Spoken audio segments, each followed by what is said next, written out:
Let's Mic day special. नमस्कार, Let's Mic में आपका स्वागत है। डे स्पेशल के साथ मैं राखी जैन। हर साल 26 जून को दुनिया भर में अंतर्राष्ट्रीय नशा निरोधक दिवस मनाया जाता है। इस दिन का उद्देश्य है लोगों को मादक पदार्थों के दुष्प्रभावों से आगाह करना और समाज को ये समझाना कि नशा कोई राहत नहीं बल्कि एक धीमा जहर है। ये दिन हमें याद दिलाता है कि नशे के खिलाफ लड़ाई सिर्फ व्यक्तिगत नहीं, सामाजिक और राष्ट्रीय भी है। आजकल शराब, गांजा, अफीम, हेरोइन, कोकीन, ड्रग्स और यहाँ तक कि घरेलू चीजों की गंध तक को नशे के तौर पर इस्तेमाल किया जा रहा है। शुरुआत में ये चीजें शायद थोड़ी राहत देती हों, पर धीरे धीरे ये आपकी सेहत, सोच, रिश्ते, करियर सब कुछ छीन लेती है।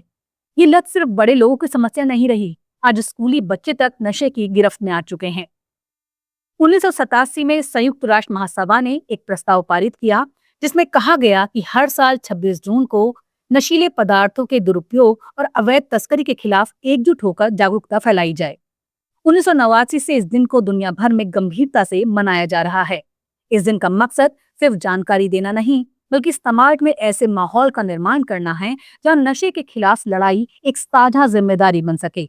नशा न सिर्फ व्यक्ति को बल्कि पूरे परिवार, समुदाय और राष्ट्र को कमजोर करता है।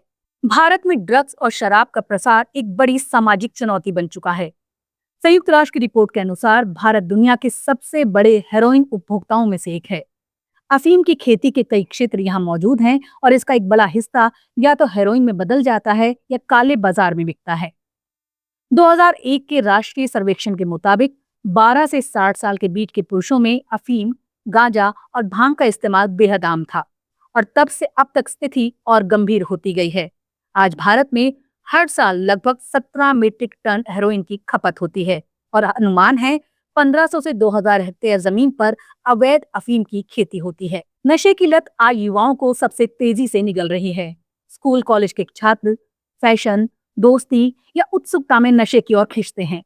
शुरुआत अक्सर छोटी होती है, जैसे सिगरेट, शराब, व्हाइटनर या ब्रेड पर विक्स लगाकर खाना, लेकिन धीरे धीरे ये लोग ऑरेक्स, अल्प्राजोलम, गांजा, स्मैक और ब्राउन शुगर जैसे जहर के जाल में फंसते जाते हैं। पहले उन्हें नशा मुफ्त में दिया जाता है, फिर जब शरीर इसकी आदत का गुलाम हो जाता है तो अपराध की दुनिया तक का सफर शुरू हो जाता है। चोरी, हिंसा और यहाँ तक कि आत्महत्या तक की घटनाएं आम हैं। जहाँ पहले शराब और ड्रग्स को पुरुषों की लत माना जाता था, आज हालात बदल चुके हैं। महिलाओं में मद्यपान की प्रवृत्ति पिछले 2 दशकों में 2 गुनी हो चुकी है।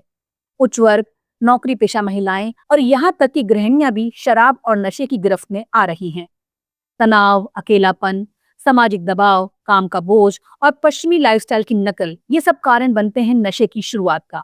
लेकिन एक बार ये आदत लग गई तो इससे निकलना बेहद कठिन होता है। शराब का असर सिर्फ शरीर पर नहीं बल्कि परिवार, बच्चों और सामाजिक संबंधों पर भी पड़ता है। डॉक्टरों के मुताबिक शराबी माताएं अपने बच्चों के मानसिक और शारीरिक विकास को गंभीर रूप से प्रभावित करती हैं। आज सड़क पर रहने वाले बच्चे भी नशे के शिकार हैं। उनके पास पैसे नहीं होते, लेकिन नशे के लिए उन्हें पेट्रोल, नेल पॉलिश, डिओड्रेंट की गंध जैसे विकल्प मिल जाते हैं। कई बच्चे माता पिता को देखकर नशा करना सीखते हैं। पेरेंट्स के लिए ये जरूरी है कि वो सतर्क रहें।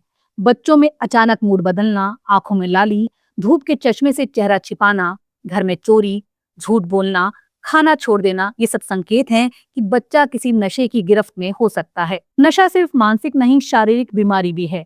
ड्रग्स, हेरोइन और शराब शरीर के हर हिस्से को प्रभावित करते हैं। मस्तिष्क, लीवर, किडनी, फेफड़े। लंबे समय तक नशा करने वालों में HIV और एड्स का खतरा भी बना रहता है, खासकर उन लोगों में जो इंजेक्शन का उपयोग करते हैं। मानसिक तौर पर भी नशा करने वाला व्यक्ति चिड़चिड़ा, अवसादग्रस्त, आत्म केंद्रित और कई बार आत्मघाती प्रवृत्ति वाला बन जाता है। नशा सिर्फ बीमारी नहीं, ये अपराध को जन्म देता है। नशे के लिए लोग चोरी, लूट, यौन अपराध और कई बार हत्या तक करने को तैयार हो जाते हैं। कई ड्रग्स माफिया बच्चों और युवाओं को लुभाकर उन्हें अपराध की दुनिया में झोंक देते हैं। स्कूल, कॉलेज और यहाँ तक कि कुछ हॉस्टलों में ड्रग्स खुलेआम बेचे जा रहे हैं। सरकारें और स्वयंसेवी संगठन समय समय पर नशा मुक्ति अभियान चलाते हैं, लेकिन बदलाव तब होगा जब समाज खुद भी इस बीमारी को गंभीरता से लेना शुरू करेगा। आप सुन रहे थे Let's Mic more than radio. Follow कीजिए हमें हमारे सोशल मीडिया प्लेटफॉर्म्स पर।